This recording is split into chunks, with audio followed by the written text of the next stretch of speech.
Is yours. Yes, very much. Okay. Here's the third attack that he makes against the Bible. I know that I'm allowed no contact with a woman while she's in her period of menstrual uncleanliness, as it says in Leviticus 15:19 to 24. The problem is, how do I tell? I've tried asking, but most women take offense. Okay, fair enough. It would be offensive if you were not allowed to contact with a woman while she's menstruating.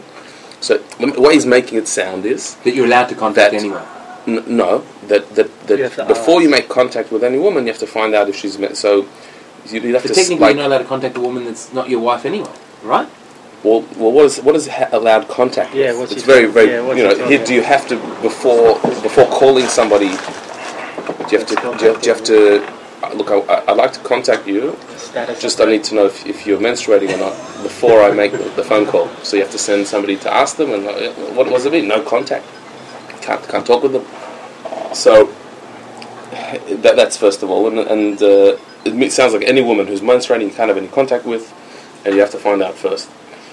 So this is quite misleading, but also of all the laws to make fun of, the law of niddah, this is what it's talking about, a woman who's menstruating, that one to make fun of is I think a big mistake, because of all the laws, this is the one that probably Jim could do with himself. That the idea here is that the Torah forbids contact between a husband and wife while the wife is menstruating.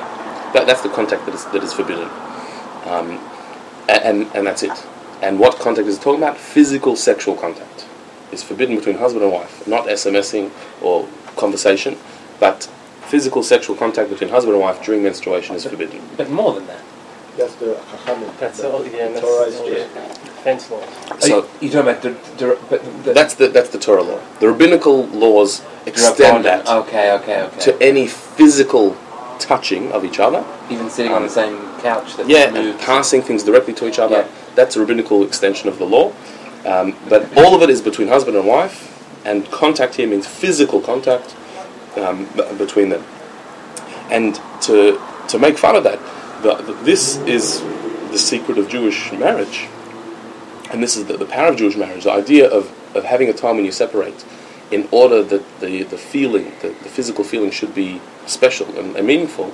That itself is so significant and so powerful that to dismiss it as being a joke is a big mistake. I was once actually doing someone who's making a documentary about kissing, and asked me if I would be on it, just to talk, because they wanted to do a thing about not kissing, and so they knew that in Judaism there's this idea of not kissing, and so they wanted to sort of interview me about this idea, the idea that husband and wife during menstruation will not even kiss each other. And what's the idea there? So they came with a whole camera crew to the shul and asked me a few questions and asked me to explain the idea. And so I said how the nature of sexuality is, the more available it is, the less interesting it is. That when it's always there, it gets boring. And so therefore, the idea of taking it away for a certain amount of time keeps the excitement, keeps the magic there. And not only that, but it also allows a husband and wife to communicate on a different level, on a non-physical level, where they can actually talk and be friends without the physical, sexual, and romantic side of things. And so this is the way in Judaism that we keep the magic alive in a relationship. So I remember at the end of the interview, the cameraman, a non-Jewish guy, said, "I wish I heard this 20 years ago. It would have saved me a lot of heartache. It would have helped."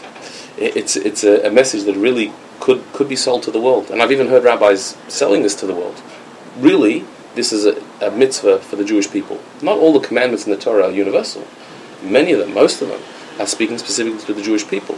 And so the prohibition of contact, sexual contact between husband and wife during menstruation is a mitzvah, one of the 613 mitzvahs, which is for husband and wife that are Jewish. However, the logic behind it, the rationale behind it, is something that could apply to everyone. It could do good too. Yes, it could be good for anyone. Yeah. So the idea of having a break, a physical break, and then reuniting is one that's very powerful. And it's not like is implied by here. It's not because the woman who is menstruating is somehow dirty or possessed. There are some religions who believe that a woman who menstruates is possessed by a demon that's causing her to bleed. That's what they believe, and so therefore they have to be stayed away from, they're dirty and unclean. No, the woman menstruating does not have to announce it to anybody else. She doesn't have to avoid anybody else. There's no other restriction on her except for her physical contact with her husband. And it's nothing to do with her dirtiness or her evil. It's to do with an inner process that's going on within her body. That in Jewish law, impurity is defined as contact with death. Life is godly and holy. Death is impure and causes a person to be in a state of impurity. And anything that is anything similar to death, or any smidgen or connection with death, is a form of impurity.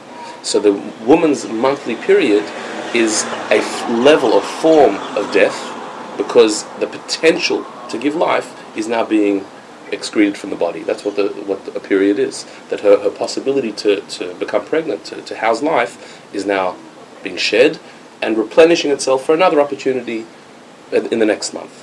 And so, therefore, that's why she's in a state of impurity at that time.